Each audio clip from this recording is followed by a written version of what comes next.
വിദ്വേഷ പരാമർശത്തിൽ ഗുരുവായൂരിലെ എൻ.ഡി.എ സ്ഥാനാർത്ഥി ബി ഗോപാലകൃഷ്ണനെതിരെ കേസെടുത്തു. മാതൃകാ പെരുമാറ്റം ലംഘിച്ചതിന് ഗുരുവായൂർ ടെമ്പിൾ പോലീസാണ് കേസെടുത്തത്. പെരുമാറ്റ ചട്ടലംഘനവും ജനപ്രാതിനിധ്യത്തിലെ വകുപ്പുകളും ചേർത്താണ് കേസ്. ഗുരുവായൂർ റിട്ടേണിംഗ് ഓഫീസറുടെ പരാതിയിലാണ് നടപടി.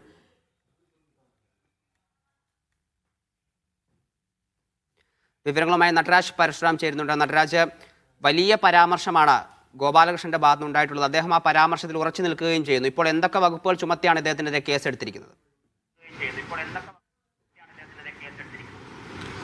ഹരിഗോവിന്ദ്, കഴിഞ്ഞ ദിവസം നടന്ന പ്രചാരണത്തിനിടെയാണ് വർഗീയ വിദ്വേഷ പരാമർശം ബി ഗോപാലകൃഷ്ണനിൽ നിന്നും ഉണ്ടായത്. അദ്ദേഹം ഗുരുവായൂരിലെ എൻ.ഡി.എ സ്ഥാനാർത്ഥിയായിരുന്നു. ഗുരുവായൂരിനൊരു ഹിന്ദു എം.എൽ.എ വേണമെന്ന് തുടങ്ങുന്ന വിവിധ പരാമർശങ്ങൾ ഉൾപ്പെടെയുള്ള വീഡിയോ വലിയ രീതിയിൽ പ്രചരിച്ചിരുന്നു. ഇതിനെതിരെ LDF ഇലക്ഷൻ കമ്മീഷനും മറ്റും പരാതി നൽകിയിരുന്നു. KSUവും ഹൈക്കോടതിയിൽ റിട്ട് നൽകുകയും തെരഞ്ഞെടുപ്പ് കമ്മീഷന് പരാതി നൽകുകയും മറ്റും ചെയ്തിരുന്നു.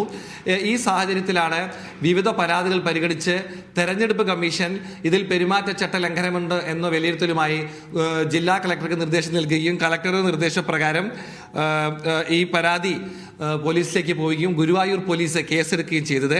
BNSലെ 192 വകുപ്പും അതുപോലെ തന്നെ ജനപ്രാതിനിധ്യ നിയമത്തിലെ വിവിധ വകുപ്പുകളും ചേർത്താണ് കേസെടുത്തിരിക്കുന്നത്. BNS 192 എന്ന് പറയുമ്പോൾ കലാപാഹനം ഉൾപ്പെടെയുള്ള വകുപ്പുകൾ ഇതിൽ പെടുന്നുണ്ട്.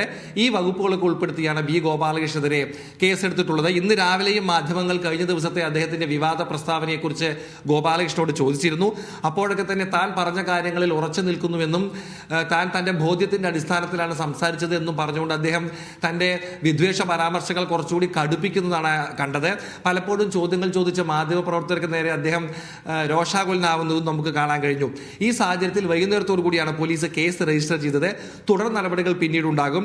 എന്താകും തെരഞ്ഞെടുപ്പ് കമ്മീഷന്റെ ഇക്കാര്യത്തിലുള്ള തുടർ നടപടികൾ എന്നുള്ളതാണ് ഏറ്റവും ആകാംക്ഷയുള്ള കാര്യം.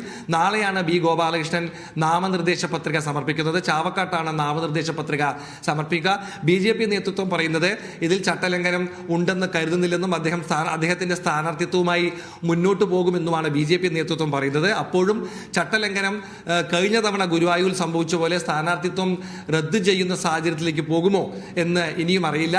കഴിഞ്ഞ തവണ നമുക്കറിയാവുന്ന പോലെ അവസാന നിമിഷമാണ് ഗുരുവായൂരിലെ NDA സ്ഥാനാർത്ഥിയുടെ പത്രിക തള്ളിപ്പോയതും UDFും LDFും മാത്രം മത്സരിക്കുന്ന ഒരു സാഹചര്യം ഗുരുവായൂരിൽ ഉണ്ടായതും.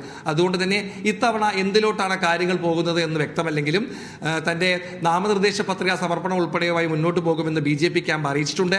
എന്താകും ഇതിൽ തുടർ നടപടി എന്നുള്ളതാണ് ഇനി കാത്തിരുന്ന് കാണേണ്ടത്.